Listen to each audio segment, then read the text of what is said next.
Welcome to Author's Tales, where we go beyond the words and into the heart of the storyteller.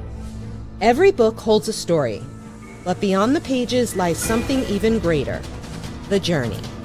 The long nights, the countless rewrites, the moment when doubt whispers and passion shouts back louder.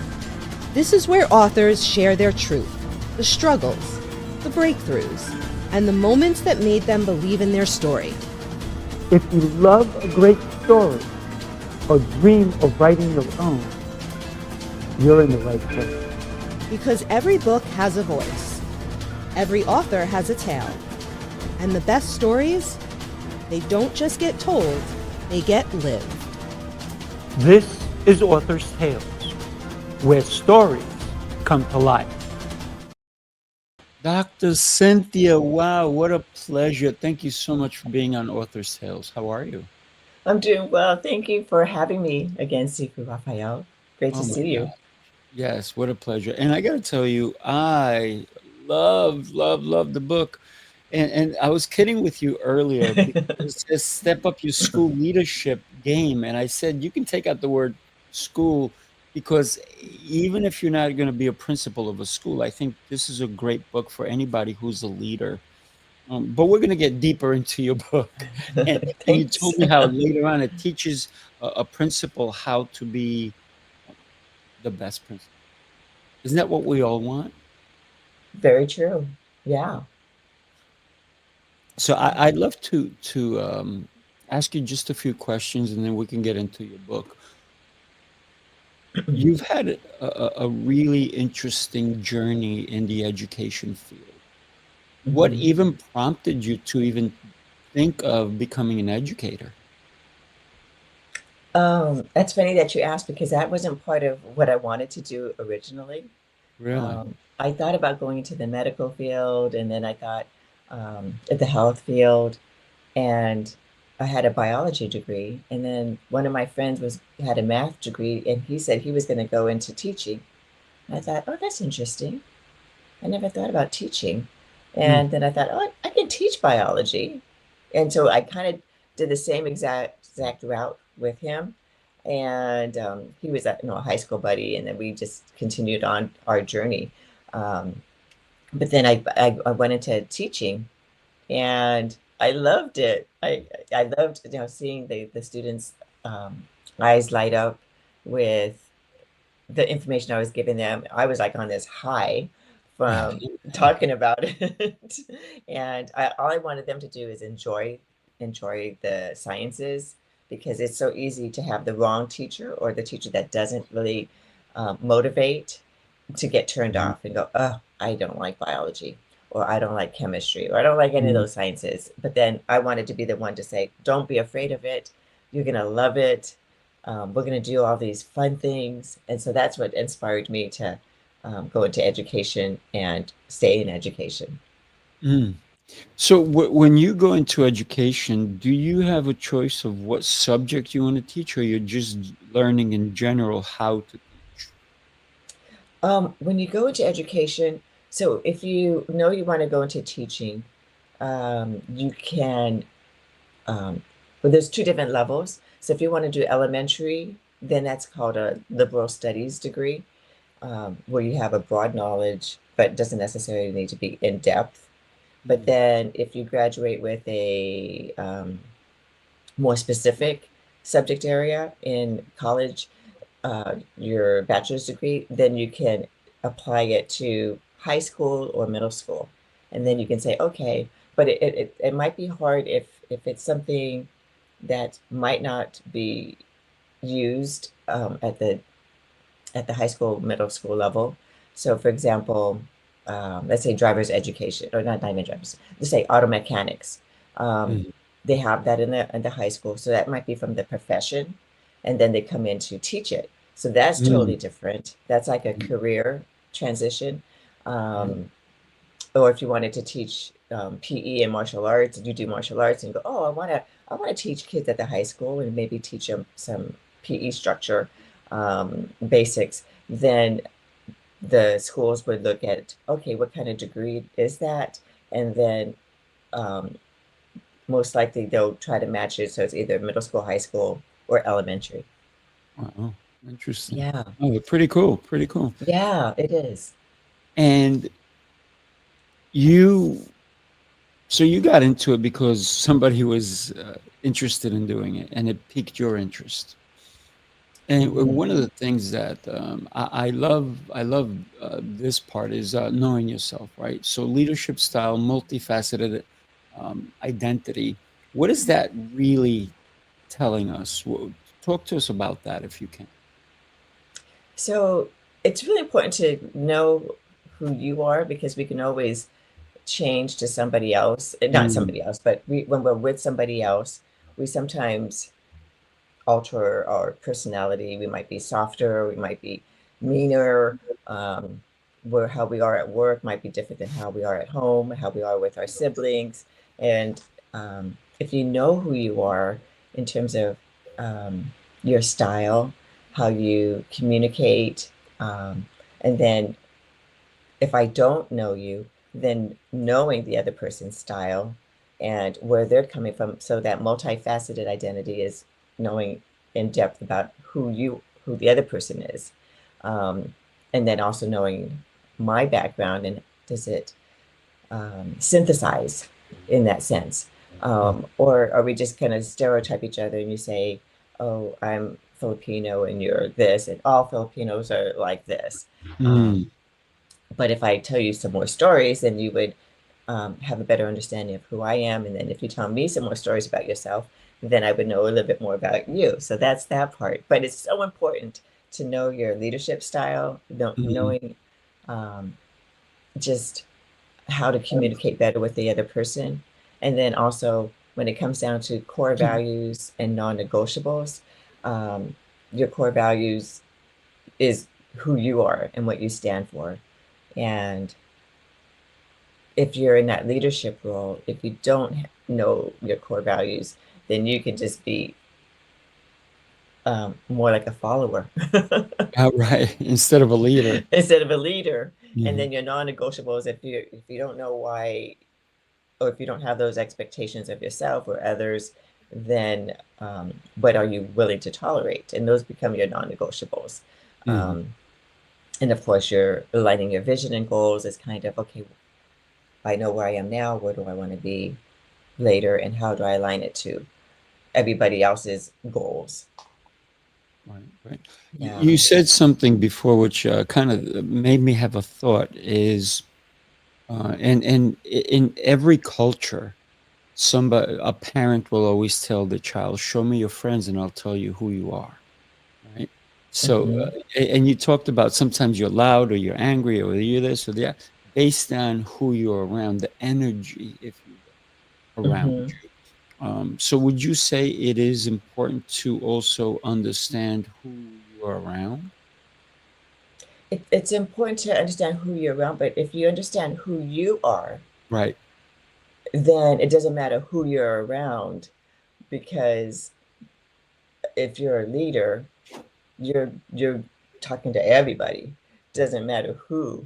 Um, but if they're my friends, if I don't understand, if I don't know about who I am, then I can easily get influenced. I become a follower Mhm. um, in that sense. But if I know, okay, well, if that person likes to do drugs, then or drink, okay, I know how I feel and about those things, and maybe I won't partake in any of that, but they're still going to be my friends. They're not going to influence me. So I think that's really important to understand that part. But if you don't know your core values and you don't, then you'll easily fall into that following mode. Right, right, instead of leadership. So Hmm. we are encouraging everybody to, consider buying your book because, like I said, I I got so much valuable information when I was reading your book. I'm one of those guys that I not only read, but I also start to highlight things, right?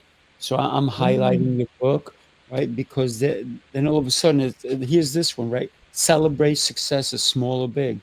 And every time when you look, See, I'm not kidding. I really do. I write the stuff. Oh, that's Right? so awesome. Thank you, So Cynthia take time Rapaido. to listen to others, acknowledge the faculty and the staff, but that can go for anyone in any field, but you're directing it to people who are in your field.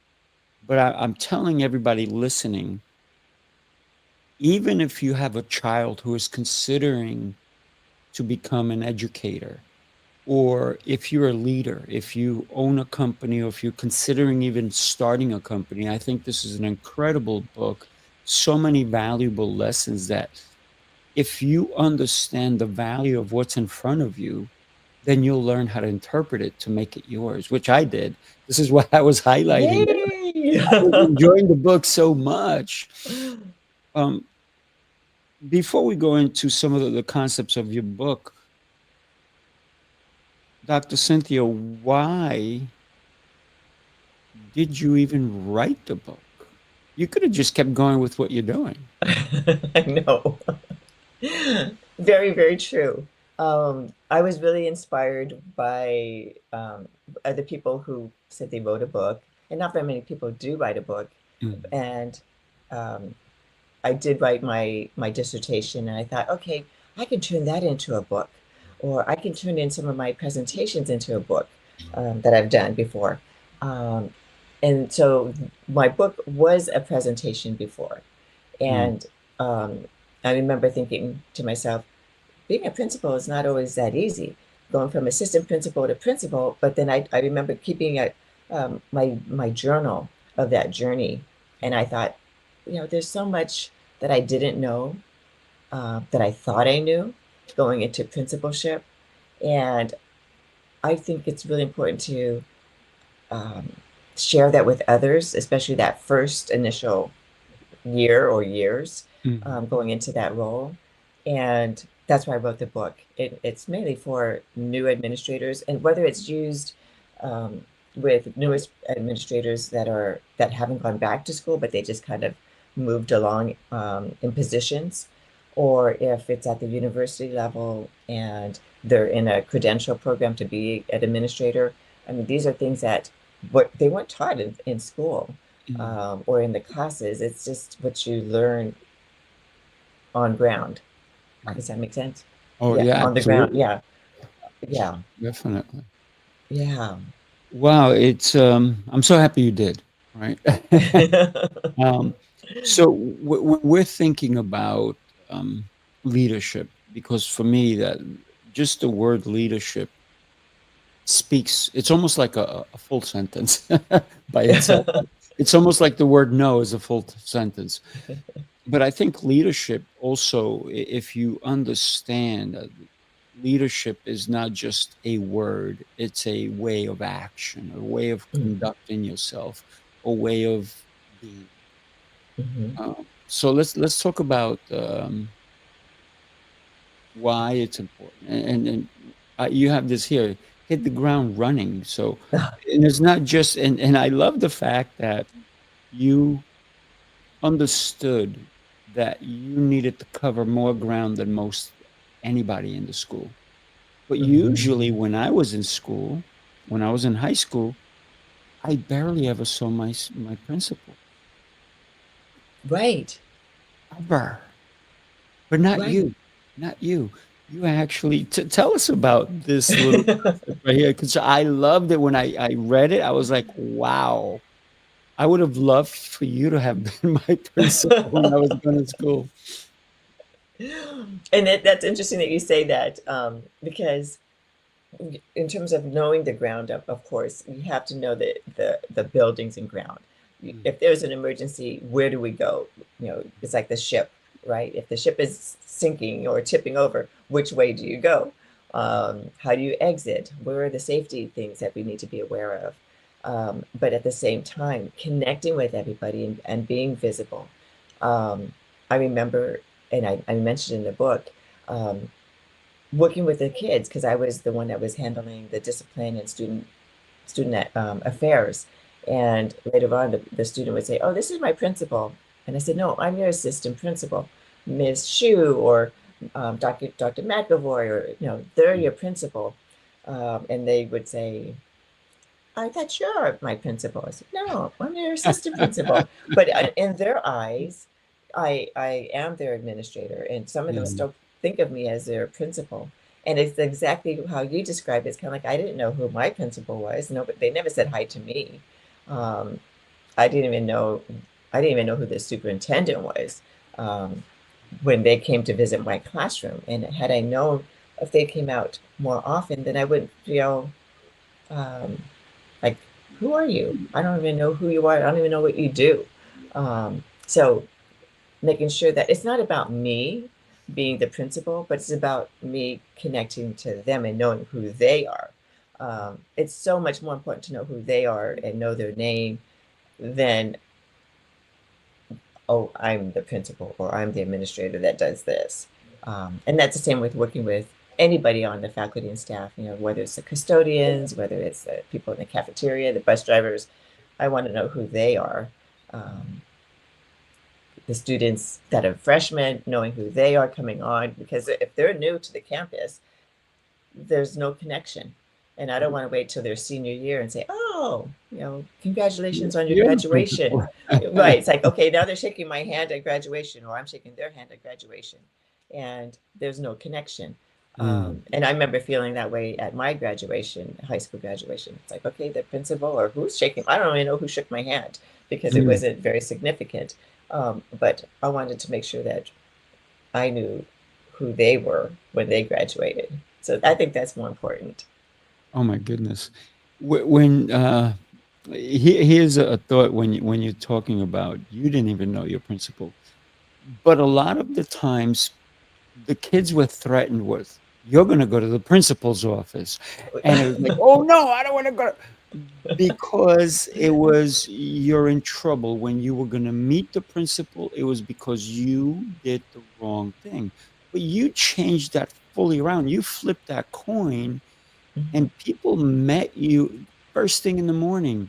Tell us about why you decided to do such a thing, and tell us what I'm talking about.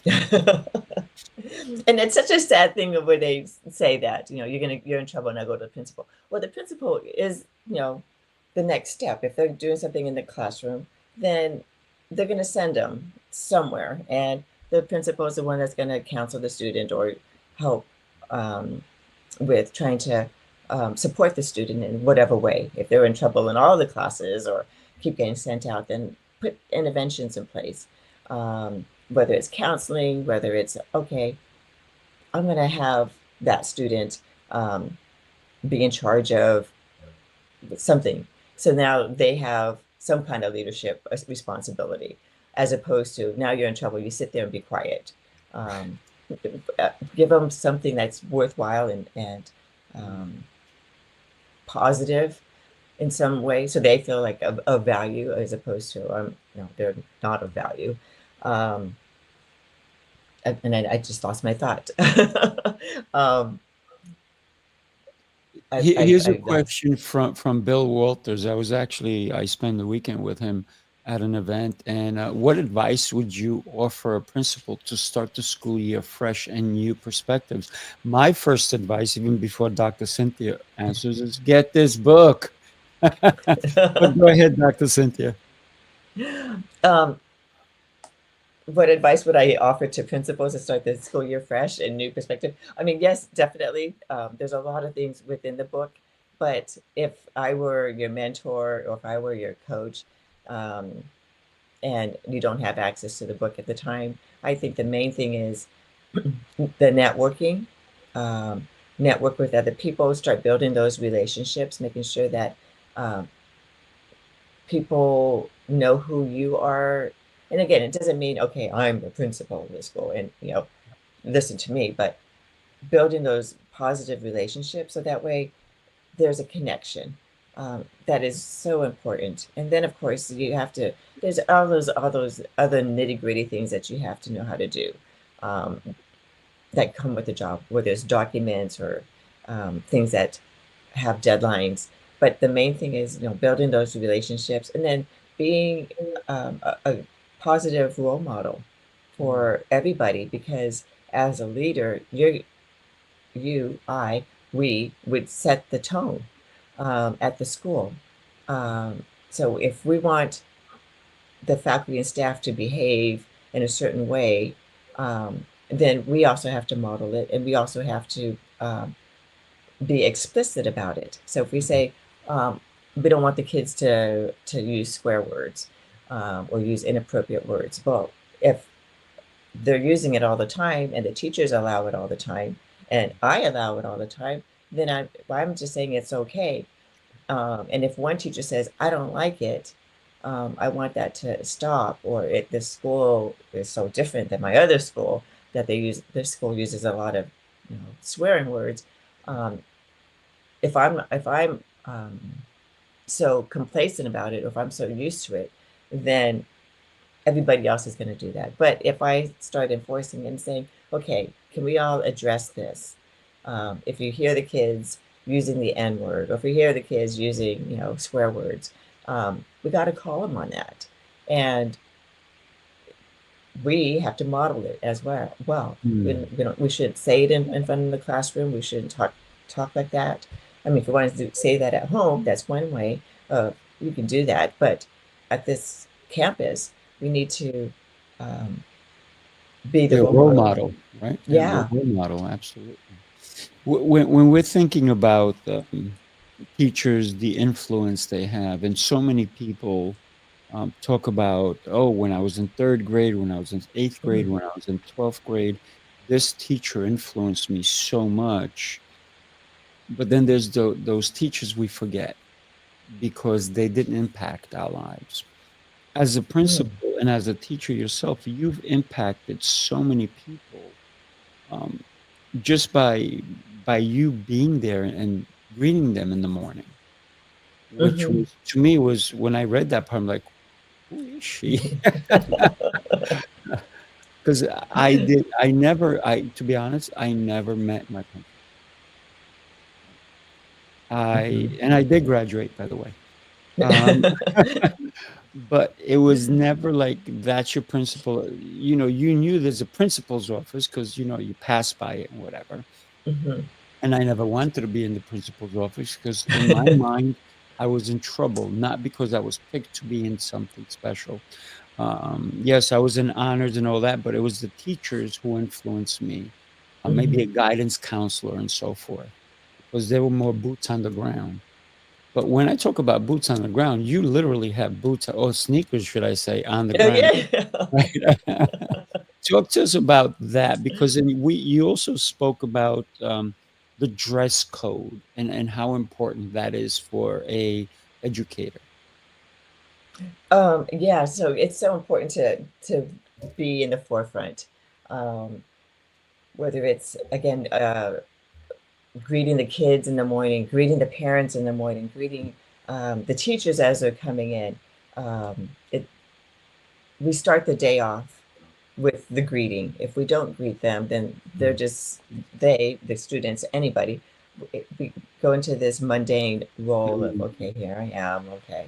But if I make it a big deal and say, hey Jack, good to see you again. Hey, no, high five, or stop by my office and just check in. mm. Um, you're not in trouble. Just check in. Right. I Yeah. think I think that's so important. Again, and then when it's break time or in between the passing periods, walking around, and it's not so much um, of watching for trouble. I mean, Right. of course, we're watching for things like that, but at the same time, just saying, "Oh, how's your lunch?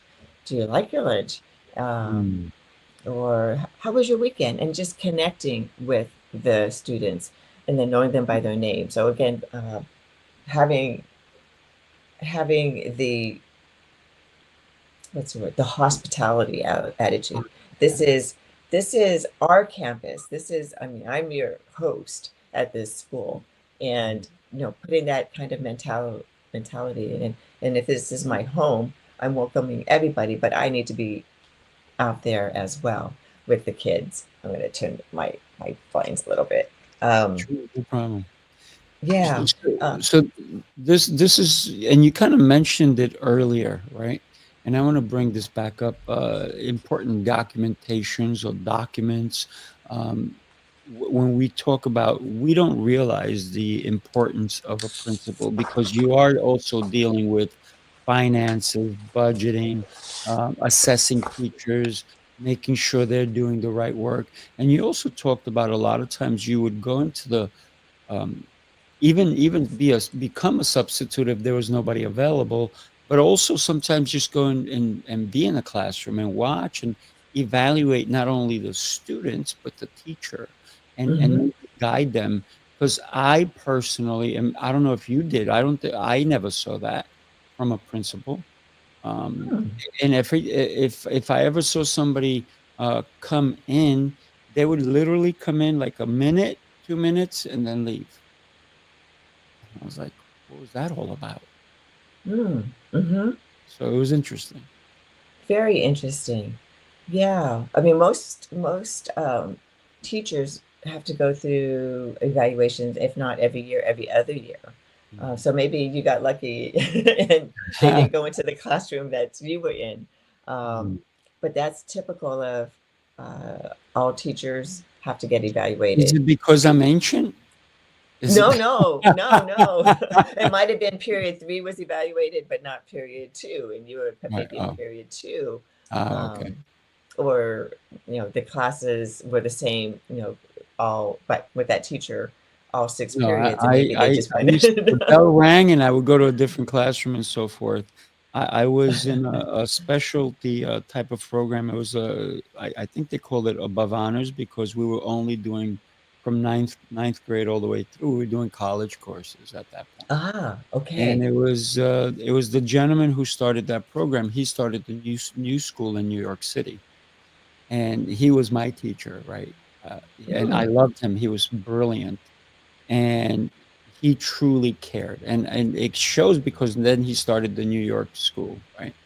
And Hmm. so, but I guess because they trusted him, and then all the courses that I take, I'll be honest with you, even though they called it above honors, I felt like, "Why am I even here?" Because all the other Hmm. kids were brilliant, and I said, Hmm. "They make a mistake with me." Oh. But I learned so much, and, I was very fortunate when it came to having great teachers, Hmm. and that's something that I think is the strength behind a great principal like yourself, like you used to be. So you're no Hmm. longer a principal, but you are helping and you're a coach Hmm. to some of the most important people in the world, principals. Hmm. I am. Thank you. Tell us about how that's going and where do you see yourself in say 10 years or 5 years and the impact that you're having on the local communities. Um, Interesting question because uh, I mean, I when I coach, I have different levels that I coach. Mhm. So I do coach teachers that are going, or pre-service teachers, teachers are people that are going into teaching, Okay. that are working on their credential and don't know anything about classroom management or lesson planning, and working with that level, beginning entry teachers. And then I also work with administrators that are going into administration, that are trying to get their credential. And then I also coach once already administrators, coach them along. They're not trying to clear the credentials anymore, but now they just moved from assistant principal to principal and just need that support. And then that's when I would kind of go through this book. And I wouldn't say read the book, but it's whatever is immediate for them. Mhm. They might say, oh, this thing came up and it might be a parent issue. Then I would Right. just say, okay, this is what we need to do. Or tell me, have them reflect of how they would walk through or what they would say. And not so much of me telling them what to do, but having them vocalize their thoughts. And, and then if they need help or suggestions, I'm willing to provide that to them.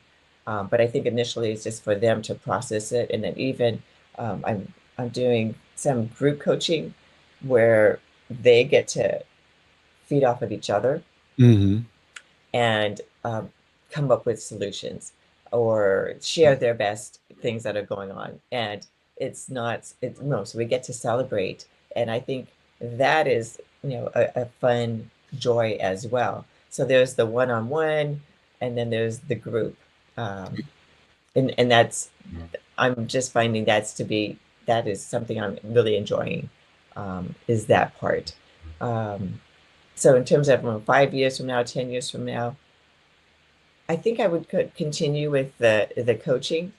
The one-on-one is very specific, Mhm. which is I think I'll still keep doing it because I still have people from way back when that still contact me, and it's fine. It's like being their mentor. But then that group coaching, I think it there's this energy that comes out of it Mm. uh, that I liked seeing. It's like a class again, but I don't have to grade their work. They're learning from each other. Gotcha. The thing that I'm listening to you is that you are, and I love the fact of the group coaching because they're helping each other, and I find that also so valuable because it's almost becomes like a little mastermind because like they're helping one another Right. and they're putting all their brains together, and that's really what a mastermind is, right? Hmm. And I appreciate the one-on-ones because then you're going deeper into an issue and helping them understand it.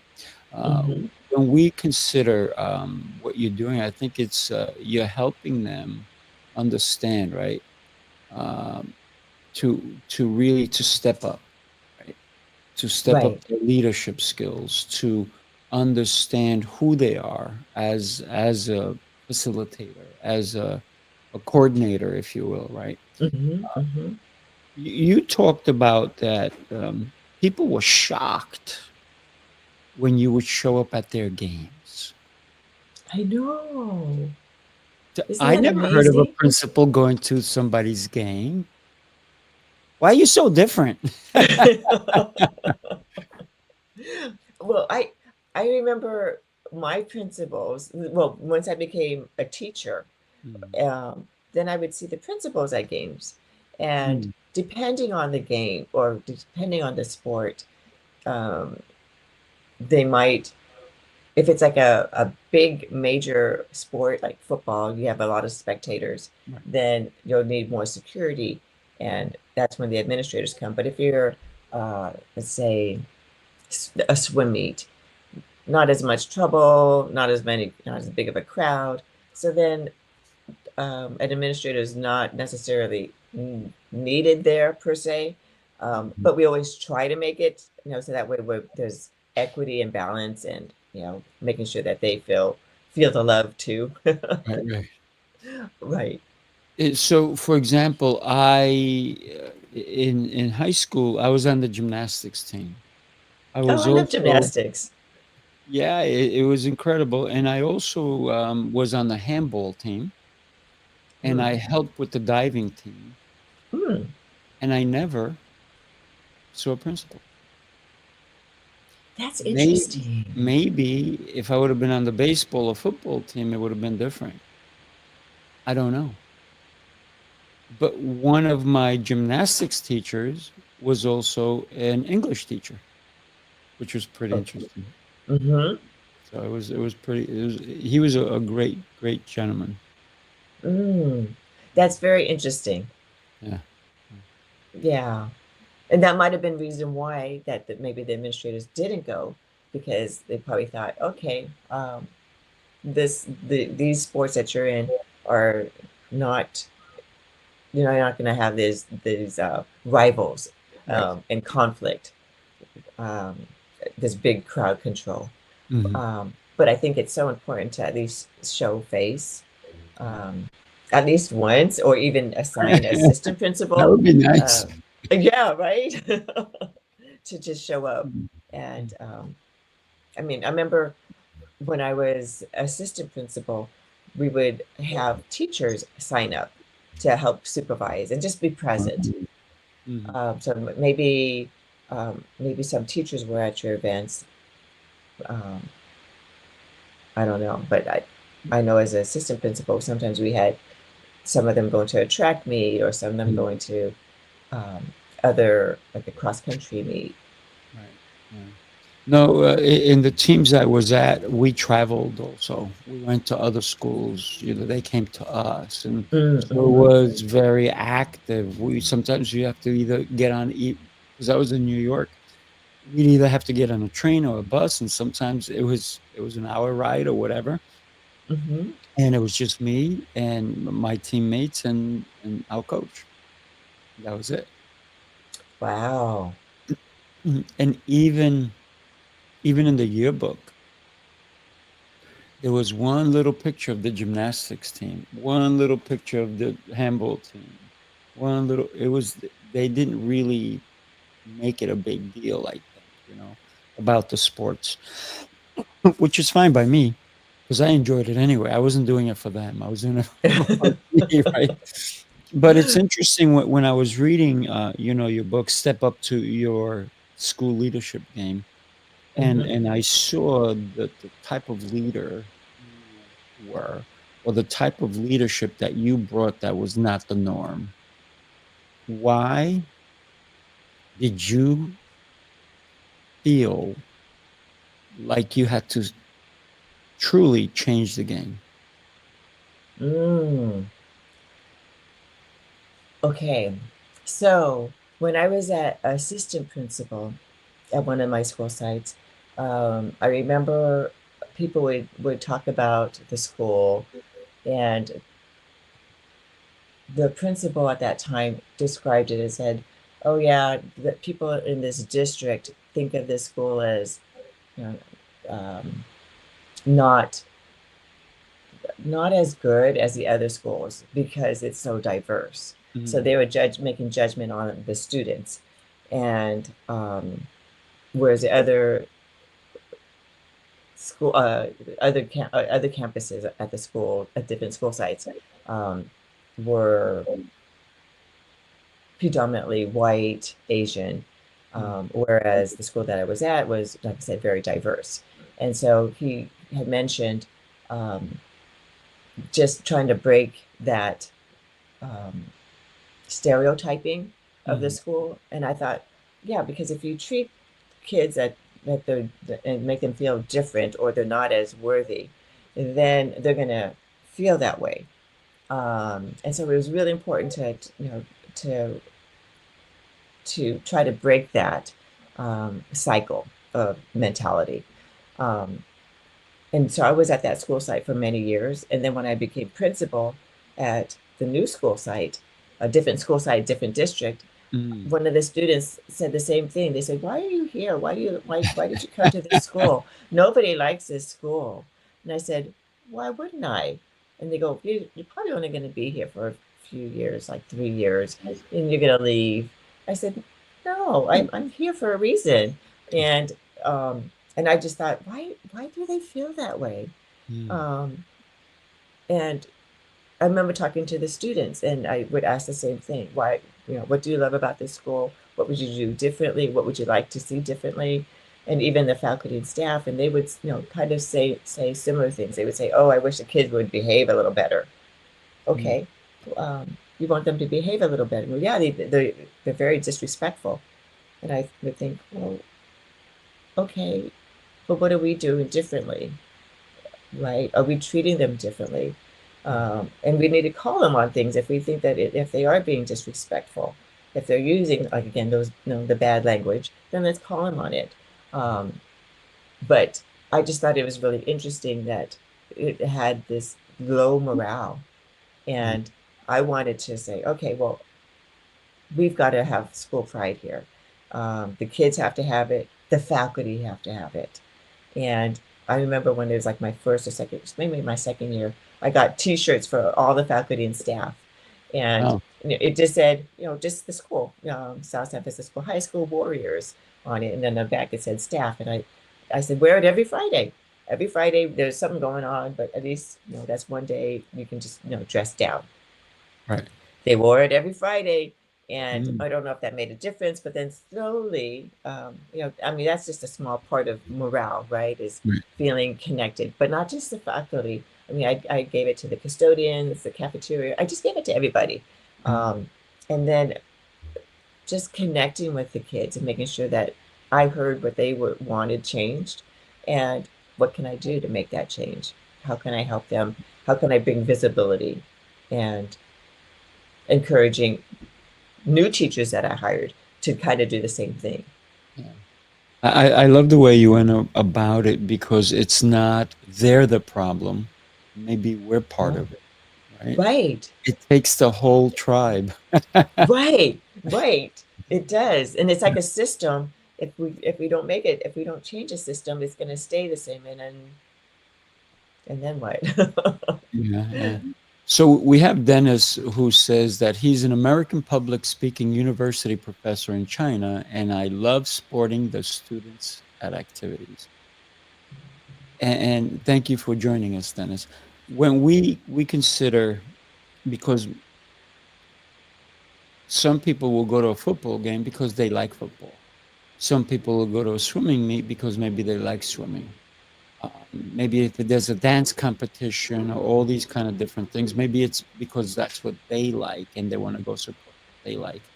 But Hmm. did you ever go to an event that you maybe had no interest in, but you were there just to support them?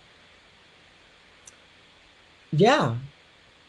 And Mm, at first, I remember going to like a school play because I never went to a school play, mm, or musical in high school. I remember, okay, uh, so my first initial, right, that's redundant. My first play that I went to, I remember seeing, the kids, and I thought, wow, these kids are really good. Who are they? Because of course they're in costume, and then I would find out who they were and just be so proud of them, um, and let them know I loved your character. I loved how you did. I loved you in the play. So whether it was that, or um, it could have been marching band, similar, hearing them play something, and I'm also liking the music, so I'm kind of, bobbing my head to it as well. Um, just as if they were my own kids.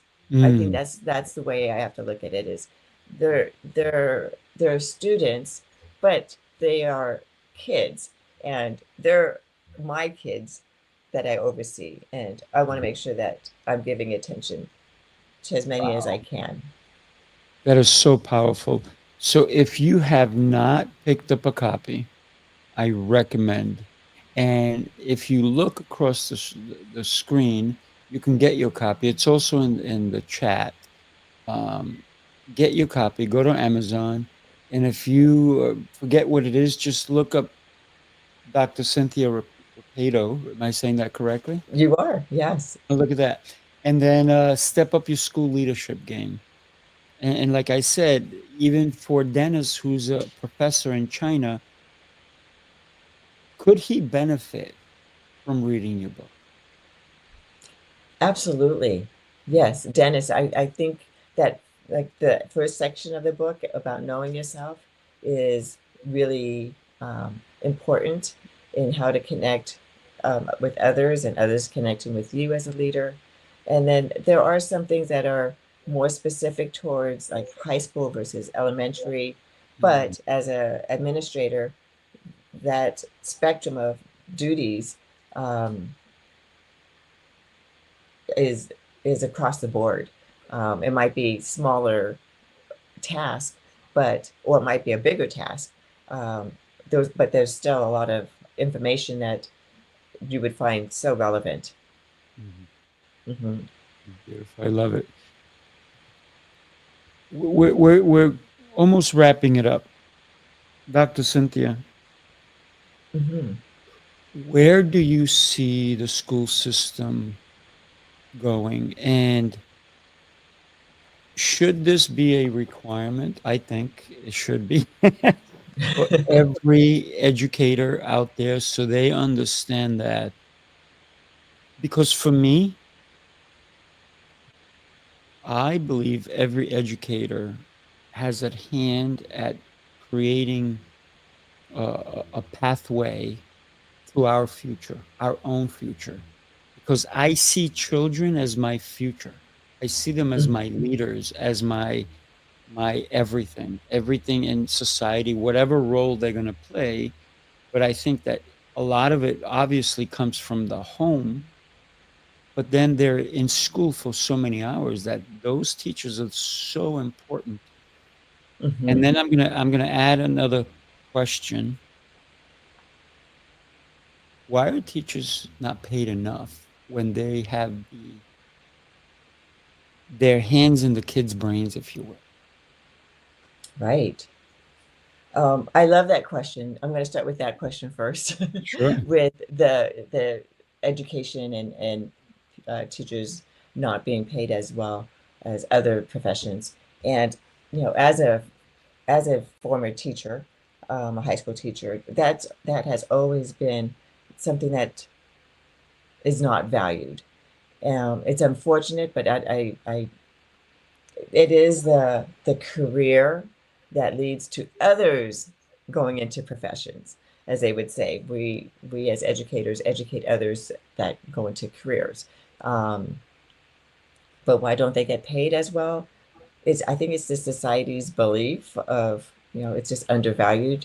Some people, I mean, even for substitutes, I mean, they don't get paid very much either. And they're in the hand, they take care of kids and allow teachers to go on to workshops, not just because if they're absent, but if there's a professional development or a conference that they want to go to, substitutes, take in that extra responsibility. And if they're good, then and they know the subject area, they can also teach and continue to like do 3 days. I'm going to a conference for 3 days. Mm, I know you speak French, you have a French degree, our French teacher is going on this conference. Can you be the French teacher? And it makes it easier than, and they should get paid more mm. because of that knowledge background. But I think overall, I think it's just society doesn't value, or it's undervalued, um, just like some health professions as well. Right. Yeah. Yeah. I think that needs to change. I think so too. I don't know where the money would come from. Well, it's very interesting. I took a car ride, and now they got rid of all the tolls, but they're still charging you, and the prices went up. So they're not paying people a salary. They're not paying for their health care. They're not doing any of that. So where did all that money go? And when we have the lottery, they claim that that's going to teaching. No, that's nonsense. It's somebody's pocketing it, and it's not going to who truly needs it. Right. So for me, I believe teachers are underpaid, big time. Yeah. That I needs to believe so too. needs to And I change. wish I could pay I wish I could pay them. So answer me the second question if you can. Repeat the second question. Where do I see the school system going? Yes. That one. I don't think I think there'll still always be education Mhm. um, of some sort, whether it's private school, public school, charter schools. Um, Parents of kids will want their kids to learn. It helps socializes kids and their behavior, as opposed to homeschooling. Mhm. But homeschooling also works. Uh, I think it depends on the child. But in terms of education itself, I don't think it's going to go away. But I think there's definitely going to be some changes. I think AI has a big influence. Um, and how do we work around that or work with it? It's here to stay, and uh, it's technology. And how do we embrace it? Um, because things are at everybody's fingertips, right? Mhm. It's in our fingertips, um, in terms of using AI, um, or just Googling things and going. Right. We can teach ourselves as adults how to do things. We don't have to take classes anymore, or we Mhm. can. But AI is one thing, and then I think that's something that we have to adjust to, and work with. And then of course there's that, this the social emotional health issues of social media as well that we can't Mhm. really control. So I think kids may be influenced by that, or um, can it can impact them and how they think about themselves, and trying to support them in schools, because that could be their world, that the computer world could be their world of socialization, and that they're not able to socialize in person anymore, as well. So that kind of, that those are some of the things I think come up in my mind that could be things that we need to think about. I recently saw a graphic, and technology is incredible. But I saw a graphic that really made me smile. Hmm. It said, you know, the old monkey is like the don't see, don't hear, don't speak. And they said there's a new one. A new monkey has emerged. Hmm. And it's the monkey that's doing this because it speaks to no one, sees no one, and doesn't hear anyone, but it's only focused on their cell phone. So that I thought that was pretty interesting. That's interesting. So the new monkey is our kids, even some adults who are so focused on this thing and Hmm. they're not paying attention to the out world. And I think AI can also be a culprit to that because now kids are doing, I don't need to read this book because I can just get a summary of it. Hmm. And I think that we're missing the words in between and the fruit or the depth of everything. And so I Yeah. think we need to use AI in the right way and say, not give every little answer, but say this is the whole thing. If you want deeper, go Hmm. deeper, right? Hmm. Hmm. That's very interesting, what you just shared in terms of that graphic. And I Yeah. think it could be very addictive. Our devices can be Mhm. very addictive, that we don't realize how much time we spend looking at it, even as an adult. Um, and then to rely on certain things. I mean, it's different if we're creating our own information, like we're writing a paper on our own. But then or if we're using it to help correct things or help edit, that's okay, because it's just kind of adding to it. But to wait, to use it first to create something, and then use that to as a springboard for ideas, I think it's kind of, well, what happened to the originality, or the the ideas, the The creative ideas? creativity, right? The Yeah, the creativity. Yeah. creativity. Yeah. And they're, like you said, they're not socializing with anybody. Um, Speak to no one. speak to no one. I mean, I've heard of people using it to, like, help them deal with emotions, Correct. and they're asking AI Mm, about how to deal with this breakup, with this relationship. And I'm thinking mm. that's kind of interesting. It Um, is, but it can also isolate yeah. because, and I know we're going over the show. I'm okay to go a little over if you're okay. I'm Um, fine. but I think that it's isolating because now they go, oh, I just got a new best friend, and this is it. Right. Because they can go and ask it questions. Oh, I have these feelings. What should I do about it? And then this is the friend instead of Dr. Cynthia.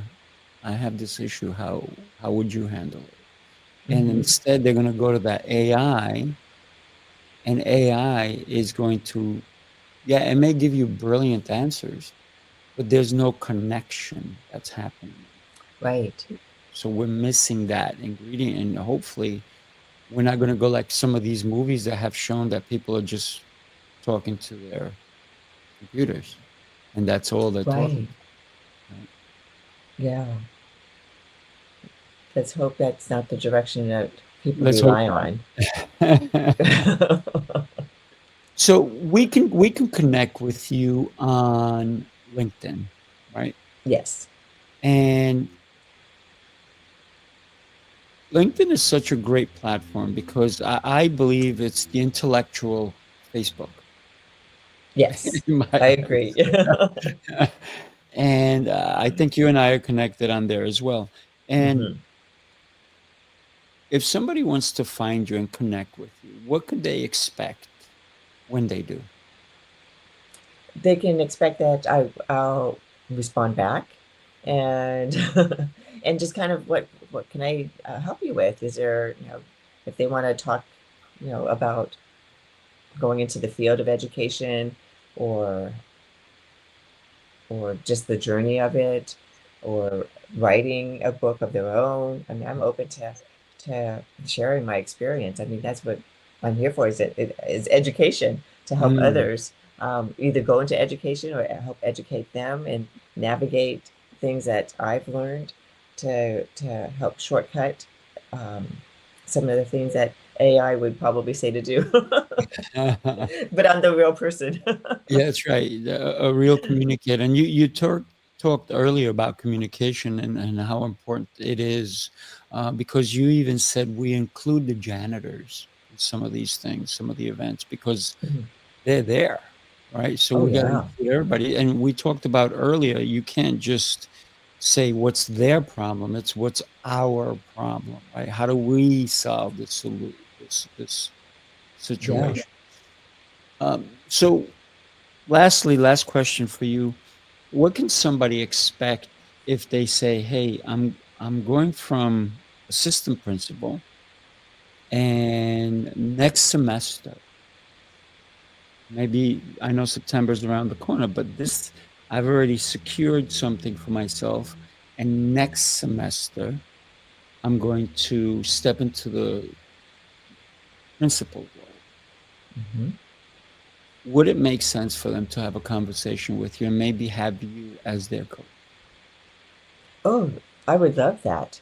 Mm, And I would think there's so many things to put into place going from assistant principal to principal.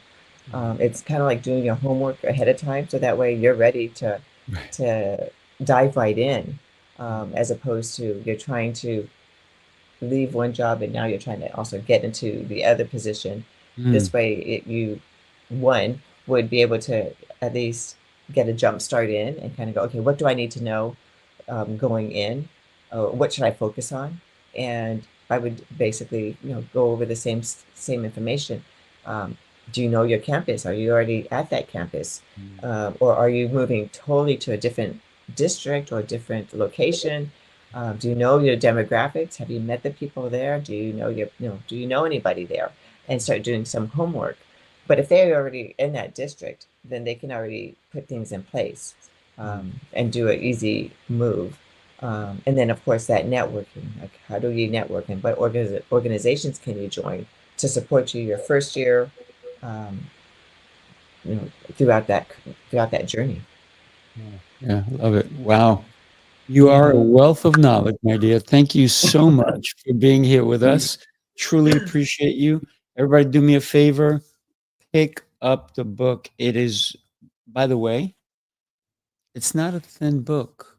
It's a nice thick book, and I have all kinds I'm not gonna put anybody under the bus, but, if you look at some of the books that I have, look how thin they are compared to her book. It's like four of these compared to this one, which means that you're going to get a lot of bang for your money. And forget the money, the knowledge to become a true leader. Pick up the book. Thank you, everybody. Thank you, Dr. Cynthia. And I look forward to having more conversations with you. Everybody, make sure you pick up the book and make sure to come back. We'll see you next time. Thank you so much, Sifu Raphael. My pleasure. My pleasure. It's fun. Yeah. Talk soon. Yes. Thank you for watching Author's Tales. Stay updated and meet new authors. Subscribe to our YouTube channel at Sifu Raphael TV. Follow us on Facebook and LinkedIn. and visit our website. Your support means the world to us.